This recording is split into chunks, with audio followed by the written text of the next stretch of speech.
Tori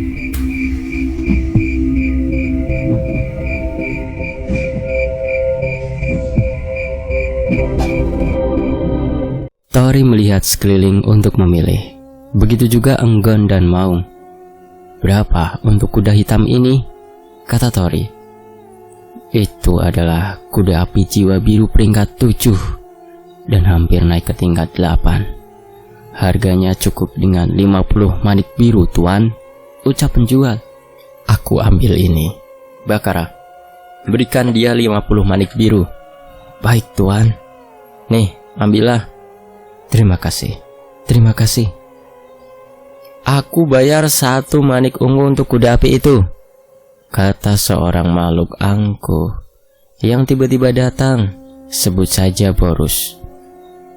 "Tapi kuda tersebut sudah dibeli oleh tuan ini, Tuan," ucap penjual. "Hehehe, apa kau tidak tahu? Ini adalah Tuan Muda Borus dari keluarga bangsawan luar. Beliau sudah memadatkan jiwa biru peringkat 8 dan sebentar lagi naik ke jiwa ungu. Dan kakaknya adalah Boris, komandan inti pasukan dalam yang sudah memadatkan jiwa ungu peringkat 3, kata wanita siluman di sebelahnya. Dengan angkuhnya Borus berdiri membusungkan dada. Maaf Tuan, tolong jangan mempersulit saya. Kuda itu benar-benar sudah dibeli oleh tuan ini, jelas penjual. Baiklah, tidak masalah. Hei kadal kuning, aku beri kau 1 manik ungu. Berikan kudanya padaku, kata Borus kepada Tori. Bocah itu dipanggil kadal kuning. Canda Maung dan Enggon yang tengah memilih tunggangan dari jauh mendengar ucapan Borus. Siapa yang kau panggil kadal kuning? Balas Sinta tidak terima. Biarkan dia istriku. Apa aku bermimpi? Di tempat seperti ini ada makhluk secantik dirimu. Borus terpana melihat Sinta hingga air liurnya menetes. Hei kadal kuning, apa benar dia istrimu? Aku beri 50 manik ungu. Serahkan kuda dan istrimu. Lupakan kudanya. Serahkan saja istrimu 50 manik ungu jadi milikmu. Sebagai tambahan, kau akan menjadi temanku. Bagaimana? Borus sangat antusias. Sinta mulai geram. Borus sudah mulai kelewatan dengan sikapnya. Tidak perlu hiraukan dia istriku, biarkan saja. Sambil berlalu, Tori mendekati kuda api. Kadal kuning, beraninya kau mengabaikan tuan muda ini. JJ, Rup, seret dia kemari dan beri pelajaran, perintah Borus. Baik tuan muda, jawab mereka. JJ dan Rook adalah makhluk besar yang sudah memadatkan jiwa ungu peringkat 1 dan 2. Mereka adalah bawahan Boris yang diperintahkan untuk mengawal adiknya Borus. Anak muda, di wilayah ini tidak ada yang tidak bisa tuan muda dapatkan. Kemari kau. JJ ingin mencengkram Tori dengan tangan besarnya. Tras.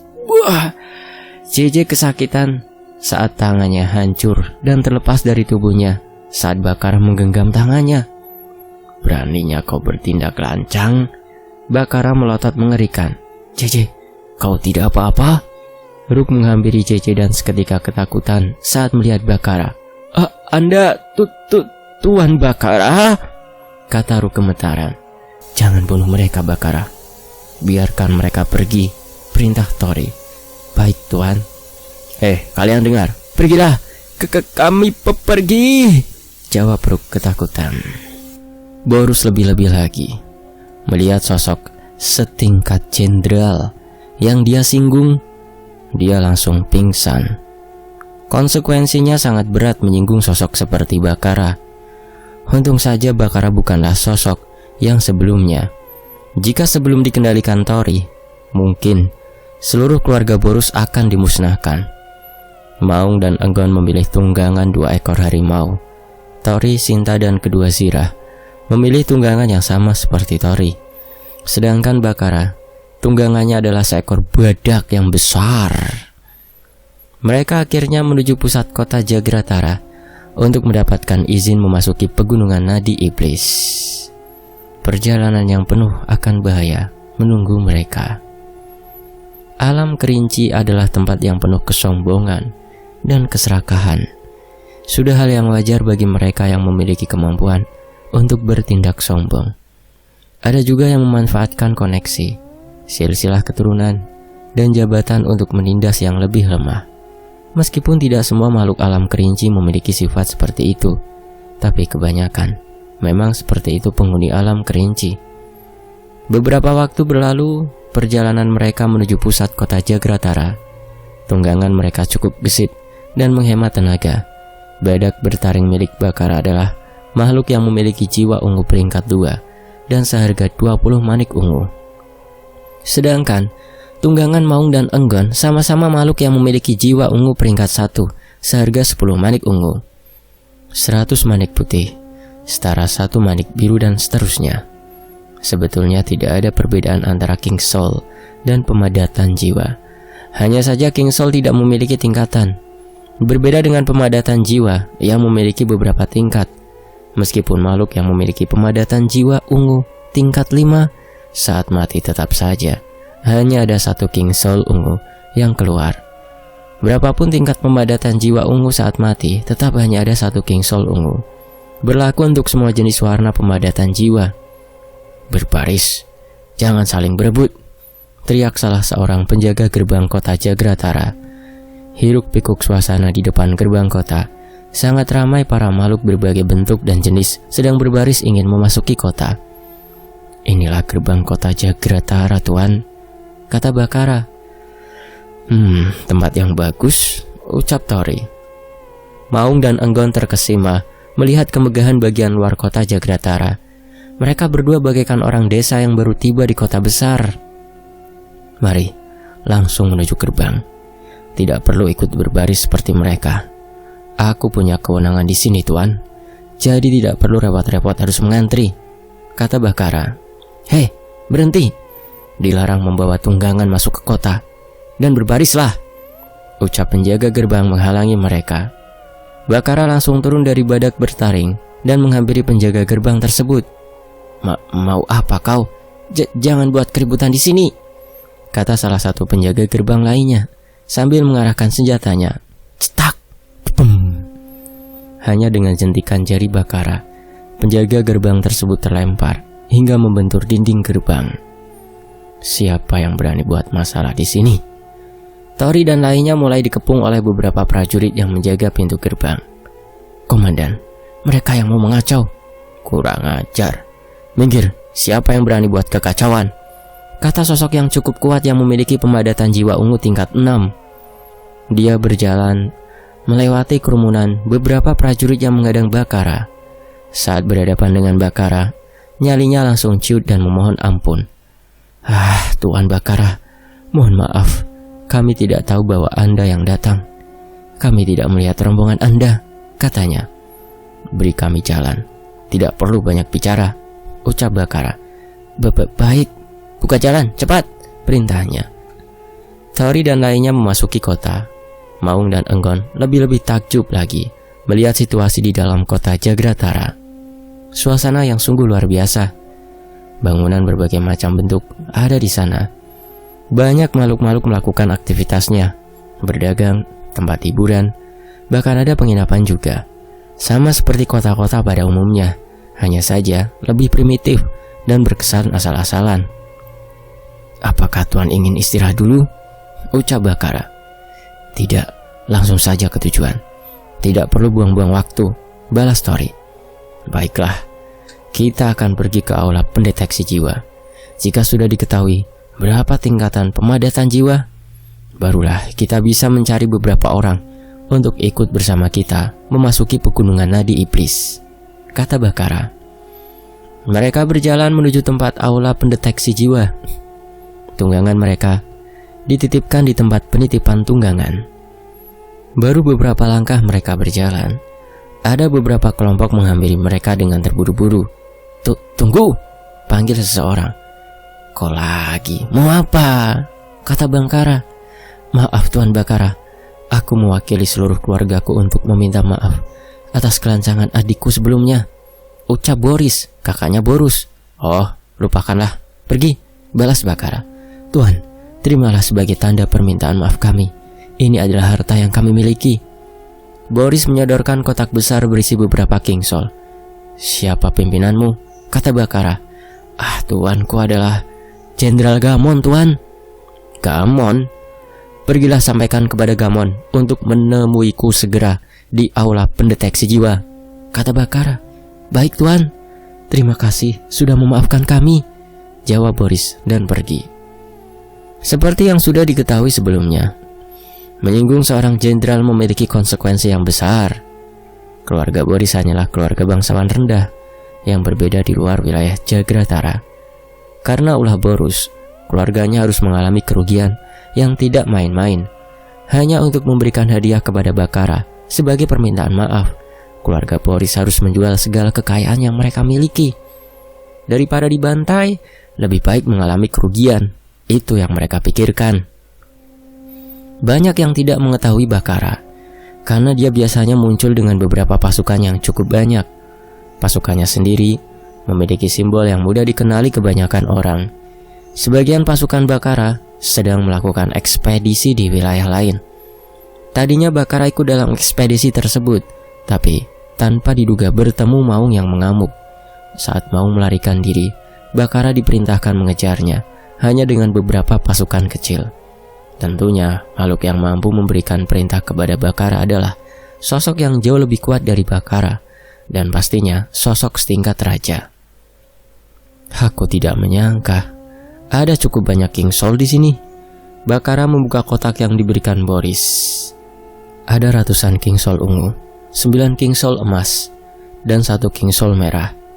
Mereka pasti habis-habisan untuk memperoleh kingsol merah ini, ucap Bakara. Kenapa begitu Bakara? Tanya Tori. Di sini yang memiliki kingsol merah tidaklah banyak. Bahkan aku sendiri hanya memiliki 2. Dan tidak pernah aku bawa saat melakukan perjalanan keluar, jelas Bakara. Berarti di sini ada jasa tempat penyimpanan? Benar tuan. Sekarang hartaku juga menjadi harta tuan. Jika tuan membutuhkan, akan segera aku ambilkan, ucap Bakara. Untuk saat ini belum Bakara, kata Tori. Baik tuan. Mereka akhirnya sampai di aula pendeteksi jiwa. Sangat banyak makhluk yang ada di sana. Untuk mengetahui peningkatan mereka, jiwa biru peringkat 8, selanjutnya. Ah sial, padahal sedikit lagi ungu. Jiwa ungu peringkat 4 selanjutnya. Akhirnya aku naik 1 tingkat. Ya begitulah, kata mereka yang sedang dites. Suasana ramai para makhluk yang sedang mengetes perkembangan mereka melalui batu besar berwarna bening seperti kaca. Setiap makhluk yang ingin mengetahui pemadatan jiwanya, mereka hanya perlu menyentuh batu tersebut, lalu batunya akan menyala sesuai warna jiwa yang dipadatkan. Batu tersebut dinamakan batu jiwa. Selanjutnya, aku penasaran, biarkan aku mencobanya, kata Enggon yang kemudian maju di depan batu jiwa. Silahkan letakkan tanganmu dan alirkan energimu ke dalam batu jiwa, kata pengurus aula, sebut saja Resi. Begini. Syuk, tring. Jiwa emas peringkat 4. Bagus sekali kawan, kata Resi. Selanjutnya. Gila, wah, emas peringkat 4 dia. Dia pasti dari kalangan istana. Kau tidak tahu, mereka itu bersama Tuan Bakara. Oh ya, pantas ya. Para makhluk yang ada di sana mulai membicarakan Enggon. Bakara, apa dia pengikutmu? Kata Resi. Bukan, mereka adalah pengikut Tuan Mudaku, jawab Bakara. Hah, Tuan Muda? Siapa yang kau maksud Bakara? Tanya Resi. Makhluk naga emas itu adalah Tuan Muda dari tempatku berasal, kata Bakara sengaja membuat alasan. Oh, ucap Resi sambil memperhatikan Tori. Tap, shoot, dia. Wah, jiwa emas peringkat puncak 5, kata Resi terkejut. Benar-benar gila. Wah, emas peringkat 5. Selangkah lagi baik peringkat merah. Jenderal mana dia ya? Aku belum pernah melihatnya. Aku harus berteman dengannya, kata seisi ruangan aula. Kenapa kau jauh lebih tinggi? Sialan, ucap Enggon. Ya, selanjutnya. Istriku, coba kau duluan, kata Tori. Baik suamiku. Sinta lalu mendekati batu jiwa. Apa yang dilakukan wanita itu ya? Iya, dia tampak lemah. Alah, paling juga peringkat biru. Bisa jadi malah putih, ucap mereka. Sinta meletakkan tangannya. Tep, shoot, jreng. Wah, jiwa emas peringkat 4. Selanjutnya. Mustahil itu. Wanita lemah itu memiliki jiwa emas. Untungnya aku tidak provokasi dia. Siri memiliki jiwa emas peringkat 3 dan Suru juga memiliki jiwa emas peringkat 3 juga. Suamiku, jangan terlalu banyak mengeluarkan energi spiritualmu. Takutnya nanti menjadi masalah, ucap Sinta. Tenang saja istriku, aku tahu, jawab Tori yang kemudian mendekati batu jiwa. Ini yang aku tunggu. Apakah Tuan mudamu akan mengejutkan aku? Kata Resi. Tori pun mulai. Tep, paling juga jiwa putih peringkat 1. Pergilah di sini. Di sini bukan tempatmu, Memolokkan sekali dia. Cemooh mereka kepada Tori mulai ramai. Tori hanya mampu menampilkan jiwa putih peringkat 1. Jiwa putih peringkat tertinggi saja disebut tidak berguna dan sampah. Apalagi hanya jiwa putih peringkat 1. Tuan, salurkan energi Anda ke dalam batu jiwanya, kata Bakara. Baiklah, karena dia pemula, silakan ulangi sekali lagi, kata Resi. Suruh turun dia saja, suruh turun. Benar, sampah tetap saja sampah. Iya, mau diulang berapa kali pun sama saja. Aku harap kali ini tidak memalukan, ucap Resi. Tep, aku bilang apa? Percuma saja, turun kau. Tunggu. Peringkatnya mulai naik itu. Putih peringkat 1, peringkat 2, peringkat 3. Biru peringkat 1, peringkat 2, peringkat 3. Ini pasti bercanda. Kenapa peringkatnya terus naik itu? Setidaknya aku yakin dia jiwa ungu. Ungu peringkat 1, peringkat 2 masih terus naik. Makhluk macam apa dia itu? Tidak mungkin sampai jiwa emas. Iya, paling sampai ungu tingkat 4. Emas peringkat 1, peringkat 2, peringkat 3, peringkat 4. Jiwa emas. Gila, itu masih terus naik. Mampus aku, tadi aku mencemooh dia sebelumnya. Aduh, gimana ini? Aku harus minta maaf setelah ini. Ayo, terus naik. Hebat. Pujian untuk Tori mulai terdengar. Tokoh kuat di ruang aula pendeteksi mulai memperhatikan Tori. Mulai banyak sosok yang mendekat. Penasaran, ingin melihat dari dekat. Jiwa emas peringkat 5. Wah, luar biasa. Jiwa emas peringkat 5. Selanjutnya. Resi langsung mengumumkan hasilnya tanpa tahu bahwa Tori masih belum selesai melakukannya. Boom. Cahaya merah melambung, menembus aula pendeteksi. Seluruh makhluk yang ada di aula sontak terkejut, tak terkecuali Resi. Bahkan cahaya merah bisa terlihat di luar aula yang membuat gempar kota Jagratara. Jiwa merah peringkat 1. Apa? Masih naik? Benar-benar gila. Siapa makhluk itu? Aku akan segera pulang. Aku harus minta maaf. Aku juga. Beberapa makhluk yang sebelumnya mencemooh Tori segera meninggalkan lokasi. Mereka harus menyiapkan sesuatu hadiah spesial sebagai ungkapan permintaan maaf.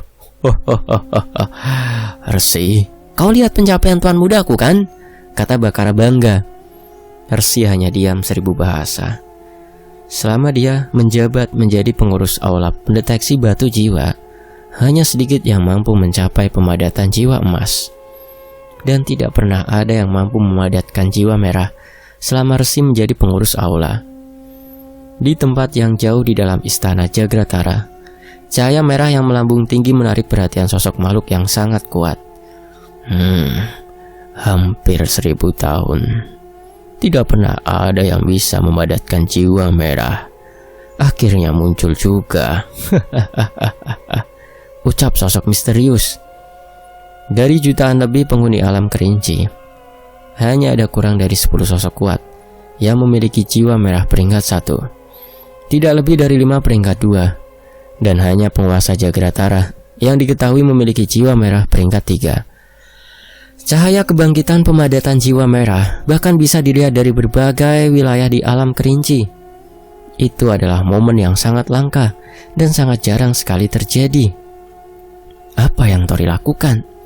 Jika dia tidak segera menghentikannya, dia akan menjadi pusat perhatian, dan itu akan membahayakan dirinya sendiri. Jiwa merah peringkat 1. Slap. Tori dengan paksa menarik tangannya. Wah, jiwa merah peringkat 1, teriak Resi. Wah, dia sosok jenius ya. Iya benar, dia masih sangat muda. Pencapaiannya di masa depan tidak akan terbatas itu. Selamat Tuan, selamat. Tuan, perkenalkan kami. Tidak ada henti-hentinya pujian dan sanjungan yang diberikan kepada Tori. Lemah akan dipandang rendah, yang kuat akan memiliki banyak penjilat. Tori termasuk baru yang mampu memadatkan jiwa merah. Pastinya belum memiliki dukungan. Hal itu menjadi kesempatan bagi para makhluk di sana untuk menjadi pendukung Tori, untuk keamanan mereka, menaikkan reputasi mereka. Bahkan hanya dengan memiliki dukungan dari seorang makhluk yang memiliki jiwa merah, mereka bisa melakukan apapun untuk kepentingan mereka tanpa ada yang berani mengusiknya. Untungnya Tori tidak terlambat. Dia langsung mencabut paksa hingga aliran energi spiritual terputus. Jika saja tidak segera dihentikan, mungkin naik ke jiwa merah peringkat 3 tidaklah mustahil. Meskipun hanya sampai di peringkat 1 jiwa merah, Tori sudah cukup menjadi pusat perhatian. Bahkan penguasa Jagratara memperhatikannya. Cepat atau lambat, Tori pasti akan bertemu dengannya. Perhatian, Tuan mudaku akan pergi menjelajah ke pegunungan Nadi Iblis. Kami masih kekurangan anggota. Kami butuh setidaknya 3 ahli yang sudah memadatkan jiwa emas peringkat 3 atau lebih tinggi. Siapa yang ingin bergabung? Bakara memberikan pengumuman. Jiwa peringkat 3 emas, sial. Aku tidak termasuk. Jangankan peringkat 3, mencari jiwa emas peringkat 1 saja sulit yang belum tergabung dengan kelompok. Iya benar. Lupakan saja yuk. Tiba-tiba, aku ingin tahu, ingin menjelajah di tingkat mana kalian? Kata salah satu sosok misterius yang sudah memadatkan jiwa emas peringkat 4. Tuan? Bakara lalu berbisik kepada Tori, menjelaskan detail perjalanan mereka ingin menuju ke tingkat mana. Tidak penting mau menjelajah ke tingkat mana. Ingin ikut, ya silakan, kata Tori. Baiklah, aku bergabung, ucap sosok misterius tersebut. Sebut saja Raka. Dia sosok misterius yang memiliki jiwa emas peringkat 4. Benar, sebelum rombongan Tuan Bakara datang, dialah yang jadi pusat perhatian. Wah, yang benar. Iya, kau baru datang ya. Siapa selanjutnya? Ucap Bakara. Aku bersedia bayar 3 manik ungu. Izinkan aku ikut, kata salah satu sosok dengan jiwa emas peringkat 2. Apa kau tuli? Mereka butuh peringkat 3. Kau mau jadi beban? Setidaknya berikan penawaran yang pantas. Aku berani bayar 5 manik ungu. Tolong bawa aku, kata sosok besar yang juga memiliki jiwa emas peringkat 2. Briak! Seorang datang sambil membuka pintu aula dengan paksa. Kalian berdua makhluk miskin, mundurlah. Izinkan tuan muda ini ikut. Semua biaya masuk aku yang bayar. Dengan sombongnya, sosok itu berkata, sial. Wah, dia dari klan Zenoid. Jangan bersaing dengannya. Kenapa dia ada di sini? Menyebalkan. Siapa dia, Bakara? Tanya Tori. Dia adalah tuan muda dari klan Zenoid, bangsawan kaya, dan juga sebelum bergabung dengan Jagratara, mereka dulunya memiliki kerajaannya sendiri yang disebut Kerajaan Zeno. Leluhur mereka ada yang memiliki jiwa merah peringkat 1, jadi reputasi mereka tidaklah rendah, jelas Bakara. Lama tak berjumpa, Bakara. Inikah sosok yang baru saja memadatkan jiwa merah? Perkenalkan, aku Enoy dari klan Zenoid, kata Enoy yang jiwa emasnya peringkat 3. Baiklah, kau boleh ikut, jawab Tori. Siapa makhluk indah ini? Izinkan saya untuk mengetahui namamu, ucap Enoy yang kemudian menghampiri Sinta. Enyalah, balas Sinta. Beraninya kau bersikap angkuh kepada tuan muda kami, ucap para pengawal Enoy. Sring, sring. Kedua zirah langsung menghunuskan senjatanya kepada pengawal Enoy. Bergerak sedikit saja, kepalamu akan lepas dari tubuhmu, anjam Sinta. Sial. Wanita ini memiliki pengawal yang tangguh. Dia sudah mempermalukan aku. Lihat saja nanti. Ucap Enoy dalam hati. Cukup. Maaf. Ini hanya salah paham. Aku minta maaf, Nona, kata Enoy berpura-pura baik. Bakara, masih ada 1 slot lagi bukan? Bagaimana jika memasukkan orangku? Dia sudah memadatkan jiwa emas peringkat 4. Pasti akan sangat membantu, ucap Enoy. Maaf, aku hampir lupa. 1 slot akan diisi oleh temanku, balas Bakara. Oh, benarkah? Sayang sekali. Ngomong-ngomong, temanmu siap, Bakara? Tanya Enoy.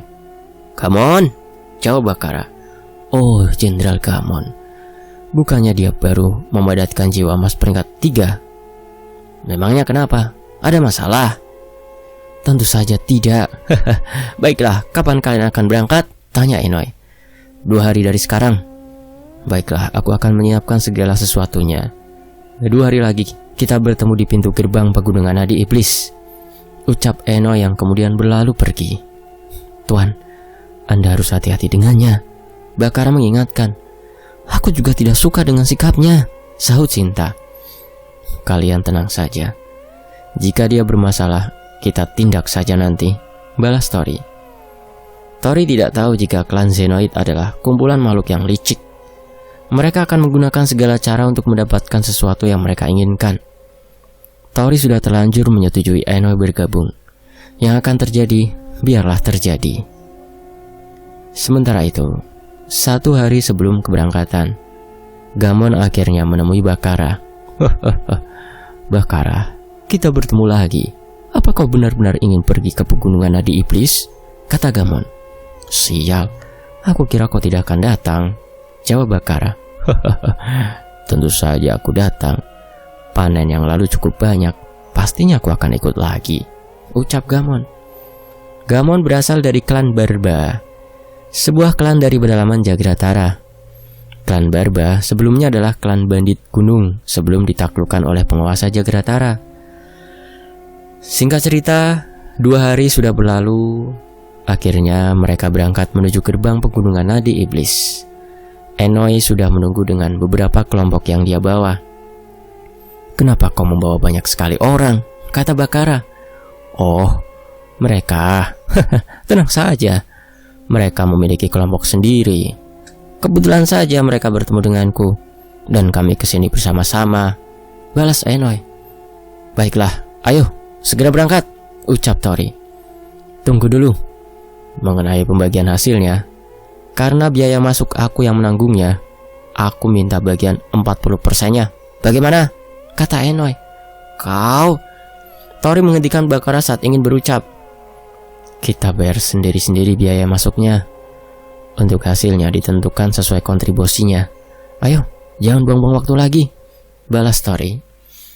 Enoy tidak bisa berkata apa-apa lagi. Dia tidak mungkin berani menyinggung Tori di tempat yang begitu banyak mata yang memandang. Berbaris yang benar. 1 manik ungu untuk setiap 1 kepala, kata penjaga gerbang pegunungan Nadi Iblis. Maksud kau apa? Aku memiliki 2 kepala harus membayar 2 manik ungu? Protes sosok makhluk besar yang sedang mengantri. Tidak mampu bayar. Minggirlah, ucap penjaga tersebut. Kau meremehkan aku, Kurang ajar.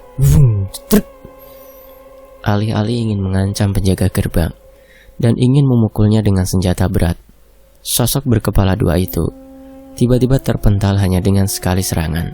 Tidak main-main. Penjaga gerbang adalah sosok yang sudah memadatkan jiwa emas peringkat 5. Selangkah lagi naik peringkat merah. Yang tidak tertib akan kami singkirkan. Peraturan 1 kepala 1 manik ungu. Cepat selanjutnya, ucap penjaga gerbang. Gila, aku baru tahu dia sekuat itu. Bodoh, tanggung jawab dia besar. Sudah pastilah dia itu kuat. Iya ya, benar. Tiba giliran Tori dan rombongannya. Akhirnya mereka memasuki pegunungan Nadi Iblis. Banyak manfaat di dalamnya, tetapi juga banyak bahaya yang tidak bisa dibayangkan. Mereka hanya mencari sumber daya yang cukup untuk berpartisipasi dalam lelang yang sebentar lagi akan diadakan. Tim 10 orang telah dibentuk dan perjalanan akhirnya dimulai. Pegunungan Nadi Iblis. adalah salah satu tempat terlarang di alam kerinci dan paling berbahaya. Disebut pegunungan bukan berarti gunung yang mati atau tidak aktif, karena daerah ini memiliki 7 gunung dengan masing-masing memiliki musim yang berbeda-beda. 1. Gunung Asoka. Gunung ini adalah tempat paling terindah dari gunung lainnya, karena memiliki musim yang stabil. Makhluk di Gunung Asoka juga rata-rata lemah. Paling kuat hanya makhluk jiwa ungu peringkat 2, dan tempat ini biasanya digunakan sebagai tempat pelatihan makhluk yang memiliki jiwa biru peringkat atas untuk naik ke tingkat jiwa ungu. Yang kedua, Gunung Camani. Gunung ini adalah gunung hujan. Tempatnya lumayan lebih baik dari gunung lainnya. Hanya saja, daerah ini selalu memiliki musim hujan, dan kadang akan turun hujan hitam yang airnya bisa mengikis jiwa. Di gunung ini terdapat banyak goa, sebagai tempat pelindungan jika turun hujan hitam. Di tempat ini konon tersembunyi air suci. 1 tetes air suci bisa meningkatkan 1 peringkat jiwa seseorang di tingkat yang sama, dan rata-rata penghuni makhluk di sini paling lemah jiwa biru dan paling kuat jiwa ungu tingkat tinggi. Tempat ini adalah tempat paling favorit bagi makhluk jiwa ungu untuk mengasah kemampuannya. Yang ketiga, Gunung Cangi. Daerah ini memiliki cuaca dingin dan lembab, dan gunung satu ini disebut sebagai gunung hawa nafsu, karena tempat ini dihuni oleh makhluk paling cantik dan tampan di seluruh alam kerinci. Namun, makhluk-makhluk di tempat tersebut adalah makhluk pemakan ruh. Makhluk jiwa ungu tidak akan pernah bisa lolos jika memasuki daerah ini. Bahkan yang sudah memadatkan jiwa emas masih bisa terpedaya oleh rayuan makhluk yang ada di sini. Rata-rata penghuni daerah ini makhluk yang memiliki jiwa biru peringkat atas minimal, dan paling tinggi makhluk jiwa emas. Itu pun konon tidak pernah muncul. Yang keempat, Gunung Daga. Gunung ini memiliki musim yang cukup ekstrim dengan panas yang luar biasa. Sangat jarang ada makhluk di sini. Tetapi ada beberapa makhluk jiwa ungu dan jiwa emas yang menghuni daerah ini. Tidak ada yang spesial dengan tempat satu ini. Banyak yang menghindarinya dan memilih ke tempat yang jauh lebih tinggi daripada menetap di kawasan ini. Yang kelima, Gunung Ebu. Gunung es dengan kabut yang sangat tebal. Bisa dibilang lebih nyaman daripada Gunung Daga yang memiliki cuaca panas ekstrim. Tetapi Gunung Ebu sangat berbahaya. Ada angin ebu dalam tanda kutip yang bisa membekukan segalanya dalam sekejap. Angin ebu datang secara tiba-tiba, tidak bisa diprediksi. Penghuni makhluk di Gunung Ebu paling lemah jiwa ungu, peringkat tinggi, dan yang paling kuat adalah jiwa merah. Yang keenam, Gunung Badasa. Sejauh ini, hanya Gunung Badasa yang bisa dimasuki oleh penghuni Jagratara. Itu pun hanya penguasa Jagratara dan beberapa pengikutnya yang benar-benar kuat. Daerah ini adalah tempat paling buruk dari semua gunung yang pernah disebutkan sebelumnya. Gunung Badasa dikelilingi hutan berduri yang sangat tajam. Ketajamannya melebihi senjata biasa. Ditambah lagi daerah ini memiliki cuaca yang sangat brutal. Anginnya sangat kencang di wilayah ini, bahkan bisa merobek kulit dan mengoyak daging. Tapi tempat ini adalah sumber senjata. Duri-duri tajam di tempat ini bisa digunakan sebagai senjata tingkat tinggi. Dan rata-rata penghuni daerah ini memiliki jiwa emas peringkat tinggi, dan banyak makhluk jiwa merah di sini. Yang ketujuh, Gunung Iblis. Tidak diketahui seperti apa situasi di gunung ini. Tidak ada yang pernah bisa memasuki wilayah ini, bahkan penguasa Jagratara. Dari keseluruhan makhluk yang ada di alam kerinci, bisa dibedakan menjadi 2. 1. Makhluk fanat, yaitu makhluk yang memiliki kecerdasan rata-rata. Wujudnya hampir mirip manusia, bisa berkomunikasi dengan baik dan memiliki akal. Makhluk ini sama seperti Bakara dan seluruh penghuni Jagratara dan wilayah lainnya. Yang kedua, makhluk mistis, yaitu makhluk seperti tunggangan yang sebelumnya pernah diketahui. Tapi rata-rata makhluk mistis ini memiliki kemampuan lebih tinggi dari makhluk fanat. Hanya saja, makhluk mistis tidak memiliki kecerdasan. Sama halnya hewan jika di dunia manusia. Makhluk mistis yang sudah memadatkan jiwa merah lebih banyak jika dibandingkan dengan makhluk fanat, yakni 100:1. Jika di alam kerinci makhluk fanat memiliki 20 jiwa merah, maka makhluk mistis memiliki setidaknya 0 jiwa merah. Kembali ke rombongan Tori. mereka telah memasuki wilayah pegunungan Nadi Iblis dan berada di tingkat pertama, yaitu Gunung Asoka. Di tempat ini sangat banyak makhluk yang sedang melakukan aktivitasnya untuk berlatih, terutama makhluk yang memiliki jiwa biru. "Tuhan, ini adalah tingkat pertama. Tidak apa-apa di sini," ucap Bakara. "Tapi tempat ini sangat indah," balas Sinta. "Benar putri, ini adalah tempat paling layak di seluruh area ini. Bahkan jauh lebih baik daripada wilayah manapun di Jagratara," jelas Bakara. "Tidak perlu buang waktu. Langsung saja ke tempat di mana banyak King Soul tingkat tinggi berada." "Baik Tuan." "Apa kita mau ke tingkat 4 lagi Bakara?" kata Gamon. "Tidak tahu, tapi membutuhkan King Soul banyak. Mungkin bisa naik ke tingkat 5. "Apa kau takut?" jawab Bakara. "Benarkah mau naik ke tingkat 5? Aku suka ini. Kenapa takut? Justru aku senang," ucap Gamon. Mereka mau ke tingkat 5. Tidak perlu heran, mereka semua sudah memadatkan jiwa emas. Iya, apalagi di antara mereka ada Tuan Muda Enoy dari klan Zenoid. Tidak hanya itu, Jenderal Gamon dan Bakara juga, kata mereka yang juga sedang melakukan ekspedisi di tempat tersebut. Kau berisik sekali Gamon." "Peduli amat." Mereka langsung menuju puncak Gunung Asoka. Jika ingin melanjutkan ke gunung berikutnya, wajib mengalahkan makhluk mistis yang menjaga area tersebut. Wah, cerang, cering, debem. Suara pertarungan terdengar dari jarak yang cukup jauh. Para makhluk tidak berguna itu, gumam Enoy. "Minggir, Tuan Muda ini mau lewat." Ceder. Hanya sekali serang makhluk yang sedang dilawan mati-matian oleh beberapa sosok jiwa biru langsung mati seketika. "Tuhan, Anda merebut buruan kami," kata salah satu sosok protes. Benar. Kami sudah susah payah melukainya juga." "Kalian tidak tahu siapa aku? Beraninya kalian bicara seperti itu di hadapan Tuan Muda ini?" ancam Eno. Maafkan kami akan pergi." Iya, maafkan kami. Ampuni kami salah. Ayo pergi." Tidak ada yang berakhir baik setelah menyinggung Tuan Muda ini, kecuali kematian. Ampun, lari. Stop, cukup, hentikan. Raka menghentikan aksi Enoy yang berniat membantai mereka.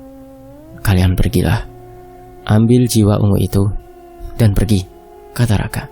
"Terima kasih. Ayo, segera pergi." "Jangan lakukan tindakan menjijikkan seperti itu di depanku," ucap Raka kepada Enoy. Enoy hanya diam. Dalam hatinya dia sangat kesal. Tidak ada yang pernah menghentikan tindakannya. Dia tidak menyangka akan secepat itu dipermalukan kembali. "Tenang saja, aku hanya bercanda kepada mereka," jawab Enoy yang pastinya berpura-pura.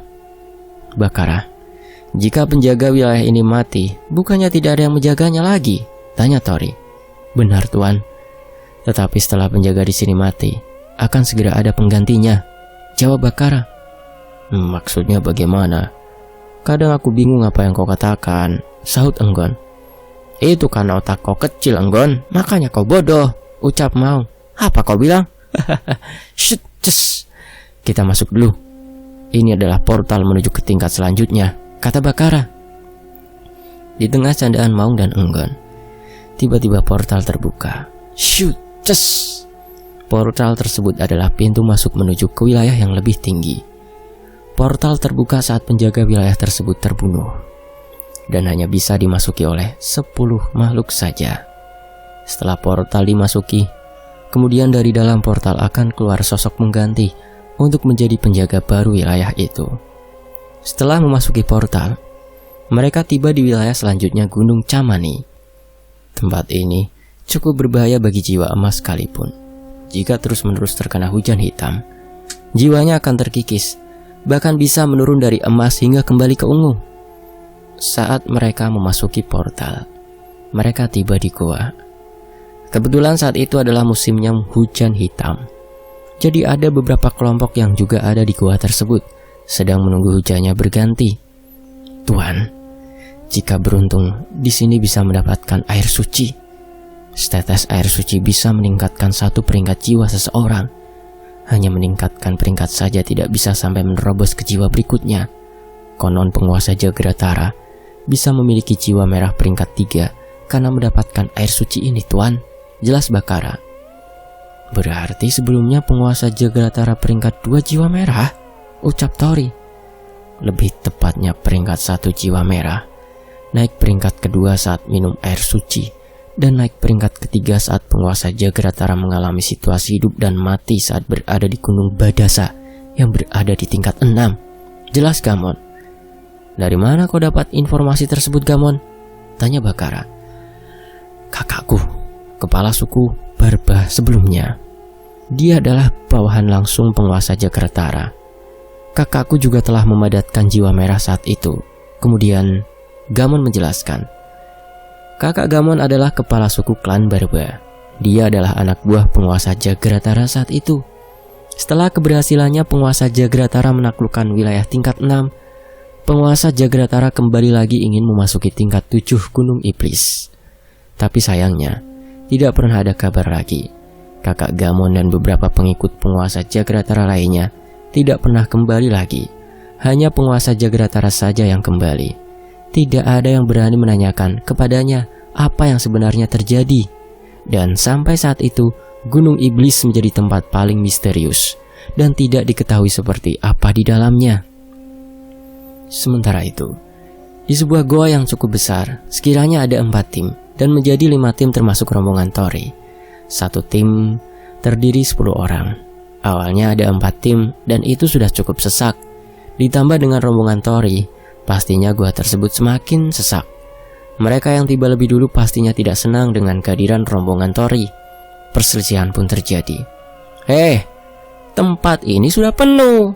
Carilah tempat lain, ucap salah satu sosok di sana. Apa kau tidak tahu di luar sedang mengalami situasi yang buruk? Balas Bakara.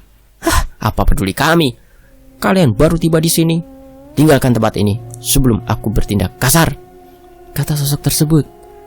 Kenapa kau selalu berbuat masalah? Biarkan mereka. Lagi pula masih cukup ruang di sini, sahut sosok di rombongan lain. Kenapa kau selalu ikut campur? Apa kau mau menggantikan mereka? Tutup mulut busukmu itu. Kenapa kau saja yang tidak pergi dari sini? Apa kau bilang? Shush. Kalian berisik sekali. Bertarunglah di luar, Enoy menyahut. Yang harus keluar itu kalian. Sepertinya aku harus melempar kalian semuanya. Sosok itu mendekati Enoy. Kau yang pertama. Sial, kenapa berat sekali?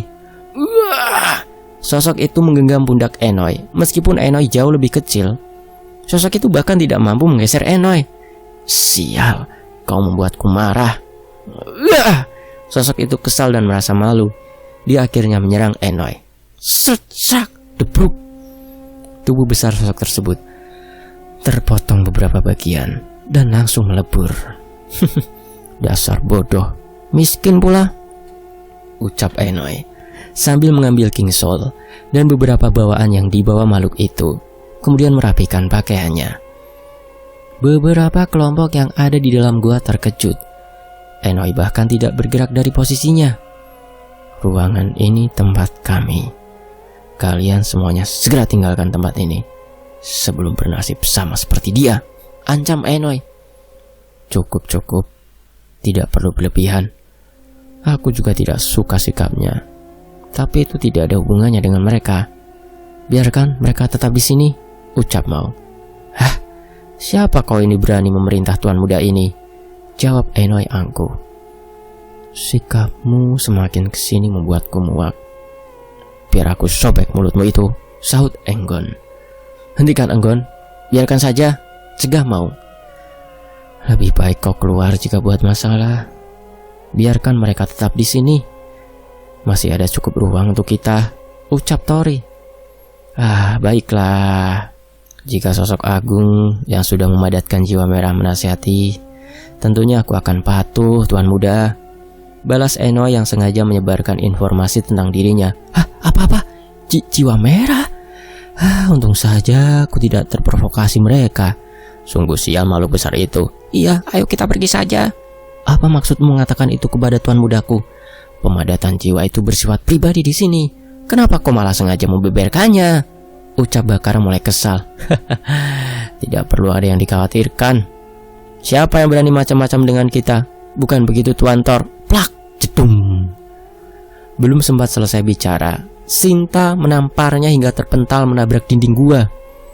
Sekali lagi kau memanfaatkan suamiku, aku sendiri yang akan membunuhmu, ancam Sinta. Bersambung, nantikan bagian berikutnya hanya di Fakta Sejarah.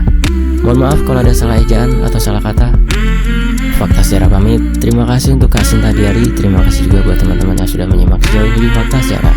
Sampai jumpa di bagian berikutnya. Tetap di Fakta Sejarah. Alhamdulillah.